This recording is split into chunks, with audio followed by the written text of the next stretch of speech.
Hi, everybody. Welcome to the Virtue Signal. I'm Bill Whittle with my friend Whittle and Zo Rachel, and this is a show where we try to talk a little bit about the stuff that's not really politics, but has some weird sort of connection to politics. Zo, I had an interesting experience at Thanksgiving. Went back to Florida, spent time with the family. It was great. I got a chance to reconnect with my nephew, Ashton, who's just one of the most amazing kids ever. Last time I saw him, it was 3, 4, 5 years ago now. He wanted to get into things like video editing and YouTube channels and stuff like that, maybe some game design. He's 13 now. Now he wants to play football. So I thought maybe we'd talk about sports. Not so much watching sports, but the value of maybe just athletics, you know? One of the things that I remember one of the very first things that I saw that really alarmed me when we first started doing these videos, good Lord, 12, 13 years ago. I think one of the very first trifectas we did at PJTV was about what's known as rage quitting a game, where you're in a computer game, and this is hard for people who don't play computer games, but when you're running around shooting at other people and you can hear them, it's all talking to real human players, and so on. It's player versus player. Somebody sneaks up behind you and knifes you, you have a very seriously legitimate adrenaline response to that. And when you have a bunch of young teenage boys, almost exclusively, getting more and more amped up and more adrenalized, and all they're doing is moving their fingers, then watching these people smash monitors and throw computers out the window and just bash the living daylights out of things, you realize something's killing these guys. So we have this kind of, we have this fight or flee reaction, and that's built into us. And until evolution catches up with sitting around at a desk all day, there's something really positive to be said about the fact that you are going to go out and exercise your muscles and burn this adrenaline off in the way it's supposed to be burned off. Yeah. And there's other aspects to sports too, but I thought maybe we'd start with that. Sure, man. And you said it right there. It's like when all your energy is basically limited to where you're feeling, that stuff needs to be distributed properly, man. Get out there and get you some sunshine. You're in there like Dracula in this dark room, just like, playing this video game. And don't get me wrong, man, because I don't have a problem with video games per se. I was not a video game junkie per se.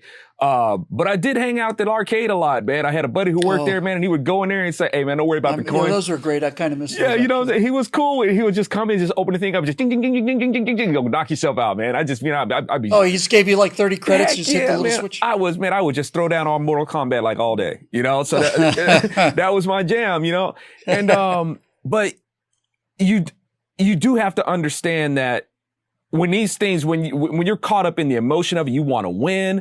Your ego is just getting stroked with every time this person is like punching the face. You're identifying with this character. That's what people want, right? They want to identify with something. They get caught up in this virtual world. That's becoming them. And right now, you're taking licks on this person. Of course, their adrenaline is gonna get ramped up. And this is coming from a guy. I am not sports prone. I'm not into sports, man. Basketball, I could stand right under the hoop and shoot the ball like straight up in the air. I have no sense of arc, man. I'm horrible at it. If I'm playing football, you can throw it, but you might as well throw a soapy cat at me. I cannot catch the ball. I'm horrible at it. Now, I love soapy cat a soapy cat would be a damn difficult thing to catch. It would be. I don't know anybody who could catch a soapy cat. Man, I tell you what, I could catch that easier than I can catch a football. I'm telling you, it's like, man, I'm wide open. Got little magnets in my hand that are repelling the ball. Totally. It's right here, and then doink, off it goes. That's me all day, man. So, but at the same time, I do understand that, you can't just be static, and the only thing moving is your fingers and stuff like that. And these emotions are creeping up in you. And that's other deep-seated stuff too, man. It's where this person is basically being babysat by a video game. This is the thing to occupy their time. So, hey, parents want, they give them this monster, help to create a monster, and they don't want to take this thing away from them. And, there's a reason why the word says, don't provoke your children to wrath. Raise them up in the instruction of the Lord, where they actually can be fulfilled by the right things, have a sense of balance of what it is that they're doing with recreation, approach it in a healthy way, have a sense of, hey, all right, I've given enough up to this, be able to recognize the signs that, I might be going a little deep with this. Some people just say, well, it's harmless and it's not an addiction or anything like that. It's like, look, man, you just shredded your TV and you're throwing stuff around the room, Mr. Hyde. I think you might want to reflect on these things because you may be winning at this game, but you're really losing in real life and you're costing yourself a bunch of money. Yeah, and you're physically harming yourself. I mean, that level of adrenalization is not good. Yeah, you're right about it you're right about it being kind of a form of babysitting. It's, just couples husband comes home if there is a husband. Why is Erasmus screaming and yelling in his room? Well, he's playing video game. Oh well, haven't seen him for 3 days. We'll just leave him. We'll leave him be there. One of the things I wanted to talk about when it comes to sports, though, is not just the physical exercise. It's the idea of team sports. I don't. There's no me in javelin. Let me think about that. No, there isn't. So a solo sport like something like javelin or something like that's not really what I'm interested in right now. I watched my brother, not the father of the nephew I was talking about, other brother. I watched him kind of lost for a while there, and then he started playing football in junior high and then high school and then college. And football just straightened him out, just like that. Pow, was structure and it was discipline and control and all of those things. And he's not the only one. I've seen many people get into team sports, either football or baseball or whatever that other game that the Europeans play where they just kick the thing around on the floor. But it does something, especially to young men, I think, to have that sense of, the coach will often become a father figure for a lot of boys who never had dads. That's a first real authoritarian male figure they've ever had in their life, and it's like they're like plants that have been out in the desert. They're just soaking this water up, just soaking it up. And the thing about the father figure. And the father figure needs to be demonstrated by the husband figure. That's the first thing, where you see this man who honors his wife and because you have a lot of these kids, man, they have these broken homes, and they're having to basically try to, piece things together like on their own. And, these, like I said, with these video games, there's an outlet for that. But, being involved with sports, this team effort, heck, man, video games, you could have teams, you could have teams like across the globe. Where people are saying, okay, this is my team that we're going to go in and have these first person shooter games, and they can do that. Yeah, but that's not the same as going out and practicing. Of course, it's not the same. It doesn't have that really human to human effect. But heck, man, I remember before, games became like a prominent home system, even in arcades, you could have like a camaraderie of people will gather around video games. They made them to where you could have like, four, up to 4 players at a time. So even there was that sense of like getting out. And also you had a sense of the expense of it. You had to leave your room in those days anyway. You may be going to another doors, but you had to at least get up off the couch and get your quarters together. Get your quarters. And, and whether it was getting your quarters together or even with your parents, it's like, okay, here, you at least had to see what it cost, for them to reach in their pocket. You got it. If you were like halfway adjusted, well adjusted. I never once went home. I never once left a video game arcade with a quarter in my pocket. Never once. Not once. Yeah, I would stay until I'd play until I'm out of money. Spin the ball, man. Line them up on the sheet on the window and just go to work. But when you talk about things like acquaintances and little groups and stuff, when I watch football players, I really like college football. It's about the only sport I really follow. And when you see. So that's kind of the interesting thing about team sports, because it's all about being a team, and at the same time, there's all of these individual moments. But when I watch like somebody will make a great touchdown, 80-yard bomb, and then they just fly through the air and catch it, and then all of their teammates just come over and just pile on them, and everybody's just jumping up and down. That kind of bond doesn't exist for most civilians. The military has it when it's certainly with people under combat conditions, that kind of bond. But but playing on a team with other people where you're all kind of pulling in the same direction, and literally, this is where the expression comes from. You don't want to let down the side. I don't want to let down the team. I've got responsibilities. I was never a great athlete. I was a magnificent baseball player. But I remember I missed a practice. It was just a Wednesday night practice, 5:00. And I remember being kind of surprised at the coach being so angry for me, missing this practice. And he said, you got to take this seriously. It's serious business. If you have a real solid reason for not being here, that's one thing. But if you just forgot, that's something else. And I remember being so impressed by that. It's like, yeah, people are depending on me, and I got to be here. And I think all of these emotions, and that sense of responsibility and discipline and order and real camaraderie, I think those things are really important. I think they're being eroded real fast. Yeah, especially when, I guess this is the new bonding. The way that we would have the bonding that we did and the camaraderie that we had, and that that more physical element. It's like that's what we're competing against now. That we're in this limbo of practical and virtual, and this bonding that people have, like, if you could call it that people have over video games and how they're identifying themselves with what they're able to do virtually and identifying with other people virtually. This is what they're raised into now. This is what's normal for them. The way that we bond, it's foreign to them.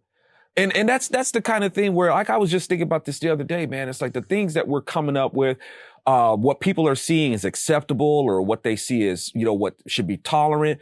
These are the normals that people are being born into, or even at that age of, prepubescence or coming out of that. These are the things that are being made to be what's normal now. And they don't know anything else. And a lot of times this is it's like slavery. Oh, I mean, well, that's just the way things are. It's normal to them.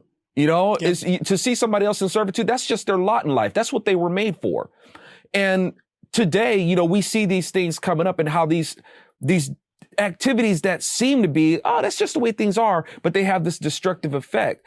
And that's going to be the hard thing. This insidious evil, it's subtle. It doesn't look like there's any harm in it. That's the first thing described about the devil himself. The devil, he's shrewd, he's crafty, he works in subtleties.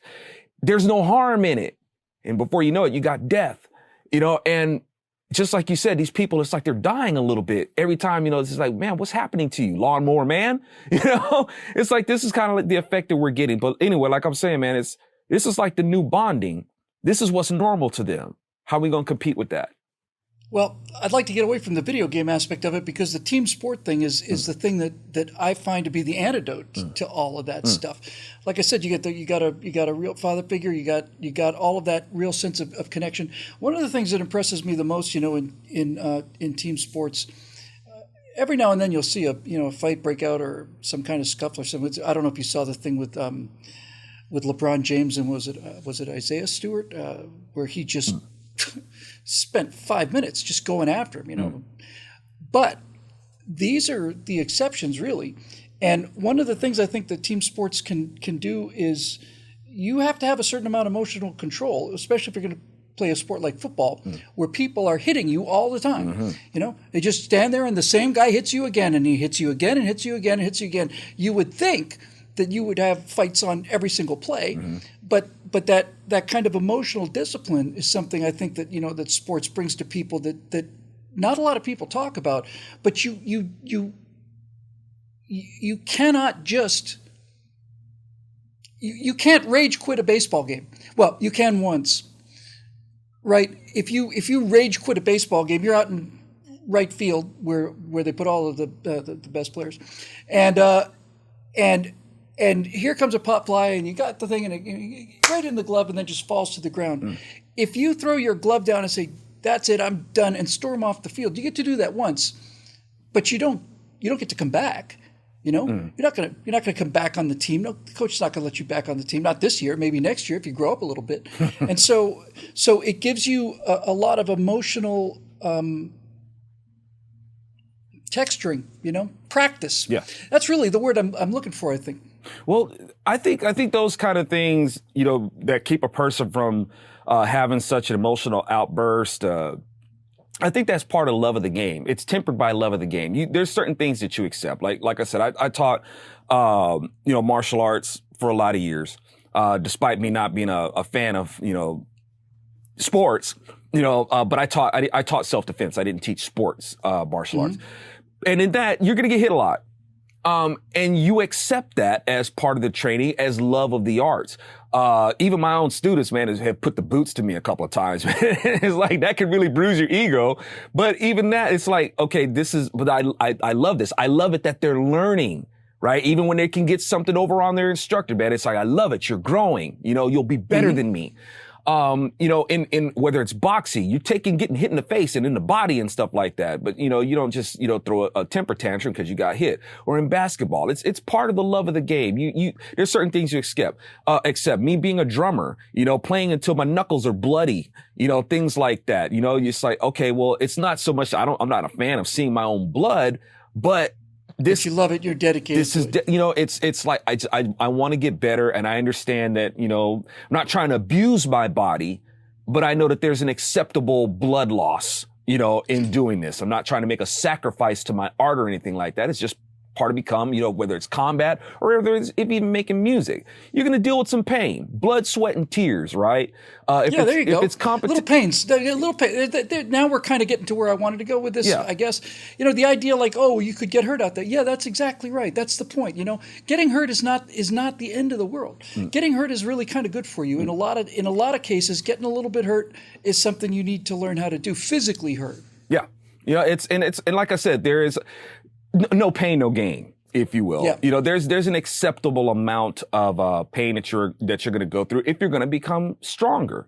There may be an acceptable amount of fear that you may endure. There's a healthy kind of competition. Now, somebody's like, trying to give you some dirty competition or anything like that. Yeah, that's cause to be angry, and you might, throw a fit, and you might want to, start, hollering at the umpire and all that sort of stuff. Once again, that's part of the game. Somebody's trying to cheat and whatnot, and you're justifiably angry, but you still want to make sure that you keep your integrity intact, and you want to show restraint and be measured in your response to these things. Yeah, measured in your response. That's what made me so surprised and so happy to hear about my nephew wanting to get into, playing, I guess, junior high ball and then high school ball and so on. He may stick with it, maybe he won't, but I think I kind of want to close with this. Of all the things that sports do, is they teach you how to fail, and you don't have to learn that on your first job interview. When I played Little League baseball, we were 0-10 the first year and 10-0 the second year, and none of those wins would have meant anything if we hadn't gone a whole year without winning anything. You learn how to compartmentalize the failure and the frustration, because when you're out there physically exerting yourself, you're in there, you're in the moment. When you lose, most people who get into team sports are fairly competitive. I'm a real competitive guy. I'm sure you are too. When you lose, it's not fun. But losing in a team sport does a couple things. First of all, it tells you, well, yes, you've lost. Now, you don't get to go and cry about it or slam things about it, because you got, these other guys on the team and the coach, and you have to learn how to control your emotions and grow up. My mom said that the biggest mistake that my father ever made in his life was the day that he bought 2 pairs of boxing gloves for me and my brother Steve when we were about 8 or 9 years old, because we put them on, and at first we went, ha ha, boxing, boom, boom, ha, boom, oh, boom, boom, boom, boom, boom, and just next thing's a chain reaction, pow, pow, pow, pow, pow. And you can do that when you're 8, but you can't do that when you're 18. And I just, as you were talking, I was thinking, it's kind of interesting that they call it practice, right? You got to practice. You got football team practice, baseball team practice. What it really is it's practice for life. It's learning how to deal with loss and failure, and also how to deal with winning and winning gracefully. There's nothing worse than a cheap winner, that's just no. And you learn all of these things. And I think probably the most important thing you learn in a situation where you're playing team sports is, yes, we lost today, yes, and next Saturday we have another game, and we get a chance to start all over again. That reminded me of back in the day. Buddy Rich made an appearance on the Muppets, man, for a drum battle with Animal. Oh, with Monster? Yeah, with Animal, right? And oh, that must have been just insane. And Buddy Rich is like, "Hey, who's the guy I'm going to be beating?" And he says, "Oh, is this the sore loser right here? He seems like a sore loser." And the guy says, "Hey, if I let go of Animal's chain, you're going to be a sore winner." Yeah, I saw Buddy Rich, I think, on Carson or something. And here's this, late middle-aged, kind of a little bit, plump, not plump, just he didn't look like a major athlete. He played drums for 5 minutes on Carson, and I thought, my God, this guy's powered by a nuclear reactor. Yeah. I don't know where he gets it. He looks like a pharmacist, and he's out there just incredible. Yes. Gene Krupa knew what he was doing too. That'll do it for this edition of the Virtue Signal, which is made possible by the members at BillWhittle.com. They allowed us to bring our friend Zo in, and we've just had the best time doing it and had so much fun. It's been about a year now, a little bit less, but almost. And we want to keep it going. So why don't you head on over to BillWhittle.com if you're not a member now and you've been enjoying these shows or just merely tolerating them. We would love to have you. You can become a member or make a one-time donation. Every little bit helps. And it's great to be working with somebody that I admire and respect as much as I do Zo. And I'm going to just end it here because if Zo starts talking about how much he admires and respects me, we'll be here for hours and hours and hours and hours and hours. That'll do it for the Virtue Signal today. We'll see you next week. Thanks for joining us.